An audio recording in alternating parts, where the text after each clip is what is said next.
What's up, guys? Mike Jones from Primal Canine, and a big thank you for having me on Howie's Heroes. We love Happy Howies. We use them at our training facility, and we always use them on our dogs as well. So thanks again, guys. So how I got started in dog training is, well, kind of relatively funny.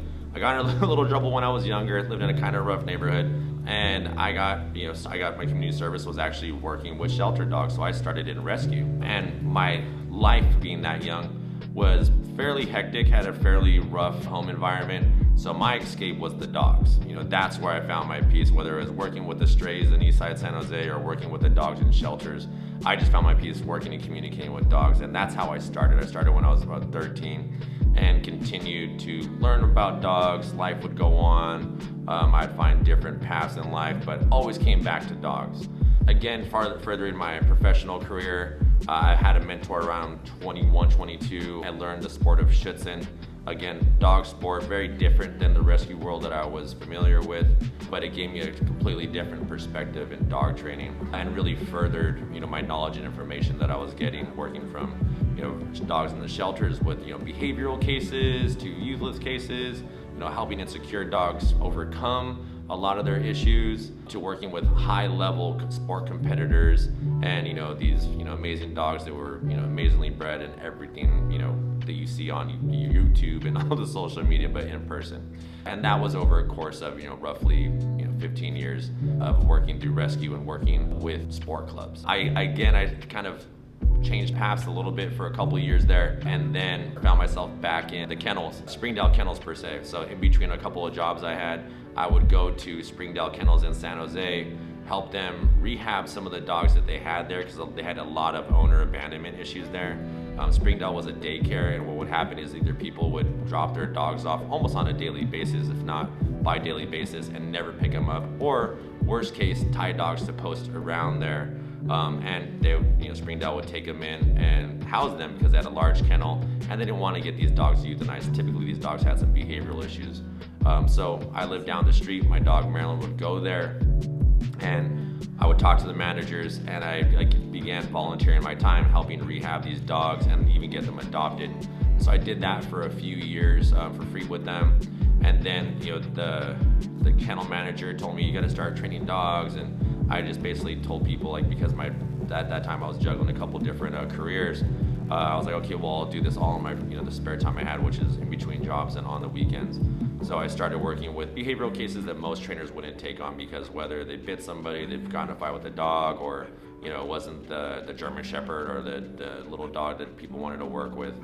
They were easy. They were the difficult cases.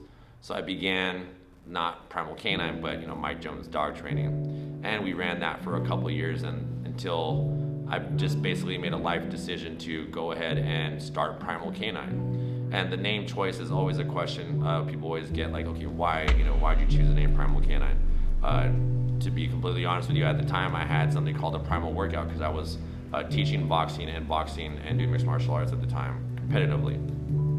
So I had a primal workout, and it was based on natural body movements that you do, building just the way that you stretch, the way that you punch, the way that you hold things, and building in a natural way.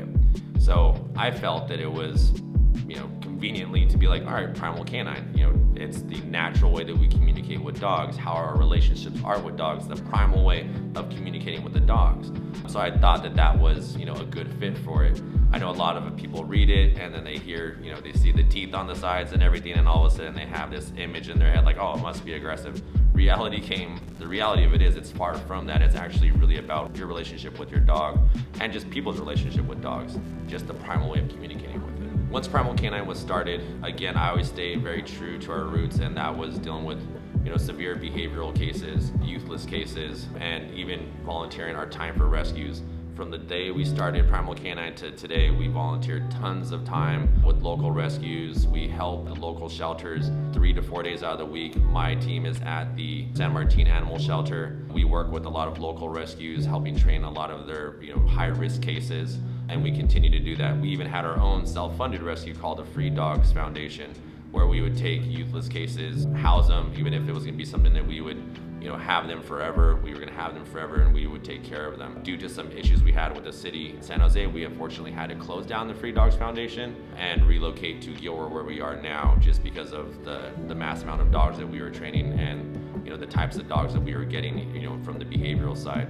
It wasn't a good fit for where we were in San Jose. But now in Gilroy, we work with the All Animals Rescue, ARF. We also work with Pit Crew Rescue. We work with a variety of different rescues, just offering our help. We are with the San Martin Shelter.